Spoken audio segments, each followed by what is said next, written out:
Jacob, I need you to tell me if I am losing my mind. I honestly spent 45 minutes last night staring at my bedroom ceiling because of an email. An email. Margot, you know you are not supposed to check your work email in bed. What happened?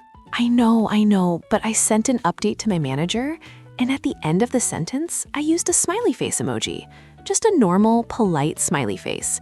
And she replied with a simple, okay, followed by a period. A strict, aggressive grammatical period. No exclamation mark, no emoji back. Oh, the aggressive period. That is terrifying in corporate language. It is! 45 minutes, Jacob. I actually went on Google and searched, does a thumbs up or a period mean my boss hates me? I completely convinced myself I was going to be fired today for being unprofessional. I almost called in sick to avoid looking at her. You were going to fake a fever over a yellow pixel on your screen. Oh, Margot, I love you. But we have all been there. The late-night anxiety spiral over absolutely nothing. We overthink one tiny interaction until it ruins our entire day. It is exhausting. It really is. But hey, your midnight panic attack perfectly leads us into exactly what we are talking about today. Welcome to the podcast, everyone. Welcome back to our cozy little corner of the internet. This is the safe place where learning English is stress-free, natural, and feels just like hanging out with your friends on the living room sofa. I'm Margot. And I'm Jacob. Wherever you are listening from today, maybe you are commuting on a busy train, maybe you are folding laundry, or maybe you are overthinking a text message you sent an hour ago. Grab your coffee, grab your tea, and get comfortable. Today, we are diving into a huge, deeply emotional topic: why we care so much about what other people think, and how to finally stop. Yes, it is a heavy topic, but so necessary. It is physically draining to constantly worry about other people's opinions. It steals your joy. Exactly. And please listen carefully, guys. We have 3 big psychological strategies for you today. And make sure you stay into the very end of this episode, because the final tip we are going to share is the exact specific 3-word phrase that I used last Tuesday to save myself from a complete panic attack during a very important meeting at work. It is an absolute game changer for your confidence. Oh, I remember you texting me about that.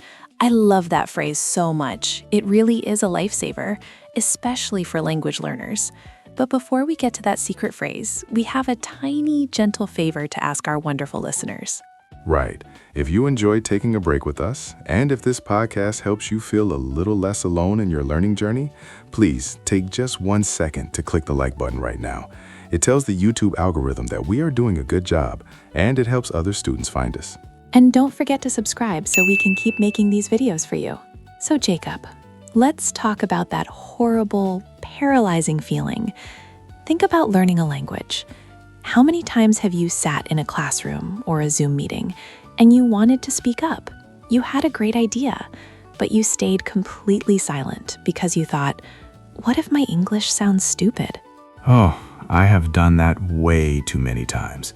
You sit there in your chair, your heart starts beating so fast you can hear it in your ears, your palms get sweaty, you translate the sentence in your head, and you check every single grammar rule 10 times to make sure it is perfect. Right. Is it in the table or on the table? Did I use the past tense correctly? You imagine your coworkers judging your accent, laughing secretly, or thinking you are not intelligent. So what do? You just smile. You nod your head like a robot, and you pretend to agree. But inside your head, you are screaming, I have a good idea. Let me talk. And the absolute worst part of this entire process is what happens later: the regret. Later, you are driving home, you are sitting in terrible bumper-to-bumper evening traffic, and you replay the moment like a movie in your mind. You think, why didn't I just say it? I knew the answer. I had something valuable to share. And then, of course, the classic scenario. When you are washing your hair in the shower that night, you suddenly find the perfect vocabulary words. You give the most amazing, powerful, confident TED Talk speech to your shampoo bottle. Yes, the shower argument. The shampoo bottle always thinks I am an absolute genius. Best speech of my life. If only the soap could give me a promotion at the office. Exactly. The soap is very supportive. But listen, guys, if this sounds like you, do not go anywhere. Today, we are learning how to bypass that fear. And we do this in everyday life too, not just with speaking English. Think about it. You do this when you want to wear that really cool, bright yellow sweater to the grocery store, but you look in the mirror and choose the boring gray one instead because you don't want strangers to look at you. Or when you really want to say no to attending a loud birthday party because you are exhausted, but you go anyway because you are terrified of disappointing an acquaintance you barely even know. So, let's look at the first concept to help us stop this cycle. It is a psychological term, but it is incredibly useful for English learners to understand. It is called the spotlight effect. The spotlight effect. I love this concept. Tell us about it, Jacob. Let me paint a picture for you. Imagine you are walking down a busy street. You are holding a cup of coffee. Suddenly, you trip on an uneven piece of the sidewalk. You stumble, you drop your phone, you almost spill your coffee. Oh, my nightmare. Right? Instantly, your face gets hot. You feel like there is a giant bright theater spotlight shining right on you from the sky. You are absolutely convinced that every single person on that street stopped breathing, turned around, and is staring at you, judging your clumsiness. You feel like the biggest fool in the city. But what is the actual reality of that situation? The reality? The guy walking behind you was looking at a funny dog video on his phone. The woman across the street is stressing out about what to cook for dinner. The teenager on the bench is worrying about a text message from a girl. Nobody is looking at you. Exactly. The spotlight effect is the false belief that people are paying much more attention to our appearance and our mistakes than they actually are. We all suffer from main character syndrome. We think we are the star of the movie.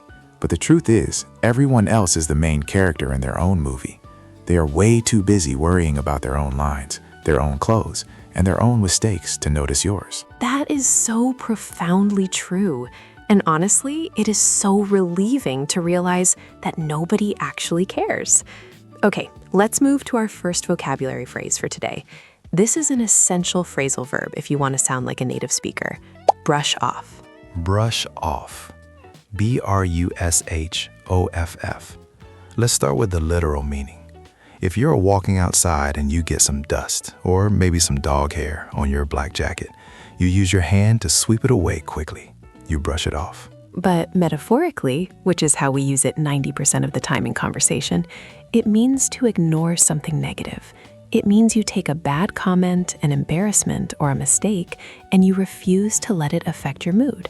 You just sweep it away from your mind. Perfect explanation.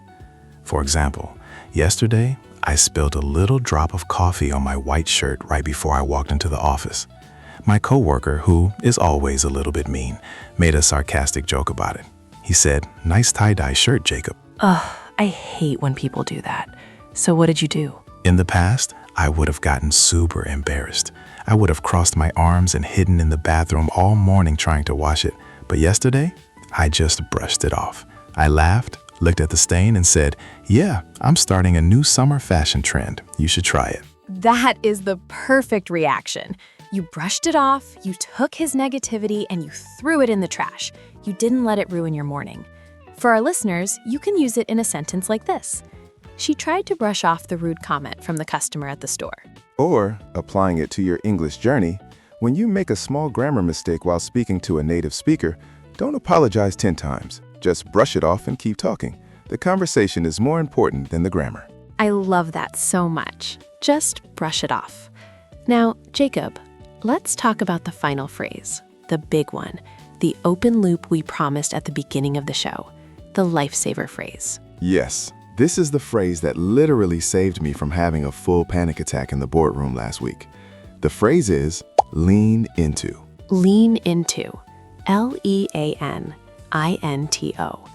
What does that actually mean in a psychological context? To lean into something means to actively move closer to it, to embrace it, instead of running away or hiding. You do this specifically when a situation feels uncomfortable, scary, or awkward. Give us a visual. Is it like leaning your body weight into a very strong wind during a storm so you don't fall backward? Exactly like that. You push against the resistance. So here is the story. Last Tuesday, I had to give a quarterly review presentation to the senior directors at my company. These are very intimidating people. I was terrified. As I stood up, my hands were literally shaking. My mouth was dry. I was caring way too much about what they would think of my slides, my intelligence, my voice. I wanted the floor to open up and swallow me. Oh, my heart is beating fast just hearing that. That is the worst feeling in the corporate world. So what did you do? Did you run? I wanted to, but I remembered this concept. I decided to lean into the fear. I stood up, I looked right at the scariest director in the room, and I said out loud, I have to admit, I am a little bit nervous today because this project means a massive amount to me, but I am really excited to share it with you all. Wow, you said that out loud? To the bosses? I did. I accepted the uncomfortable feeling instead of fighting it. I named the elephant in the room, and you know what happened? The panic disappeared almost immediately.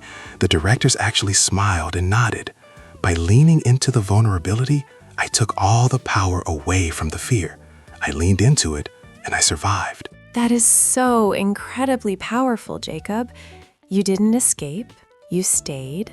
You felt the terrifying emotion. You acknowledged it, and you grew from it. Listeners, you can say, she decided to lean into her fear of public speaking, so she joined a local debate club. Or for your daily life, when you feel nervous about making a phone call in English to book a doctor's appointment, don't ask your friend to do it for you. Lean into that nervous feeling. Accept that your hands are sweating and dial the number anyway. Beautiful. Truly beautiful. You guys did great today. You didn't just sit there and listen to an English podcast. You walked through some really heavy, brave psychological concepts with us. And please remember, you do not have to use all these words today. You don't have to change your whole personality overnight. Even if you just practice brushing off one negative thought or leaning into one scary conversation this week, that is a massive victory. That is real, tangible progress. The real win in life is not speaking 100% perfect English. It is not having a perfect, mistake-free, Instagram-ready life. The real win is caring a little less about that invisible crowd of judges in your head and caring a little more about your real, authentic self. So be incredibly kind to yourself this week. Take one small brave step. Use one new brave English word, and then be genuinely proud of yourself for trying. And if this cozy chat helped you feel a little lighter today, please leave us a comment below. We want to hear from you. Tell us, what is one small negative thing you are going to brush off this week? Is it a mistake at work? A bad hair day? Let us know below. Yes, we read every single comment with our morning coffee. Please like, subscribe, and share this episode with a friend who overthinks their emails and emojis, just like Margot. Hey! I am trying to lean into my emoji usage. Have a wonderful, peaceful day, everyone. Be brave out there. See you next time, guys. We are cheering for you from our living room. Take care.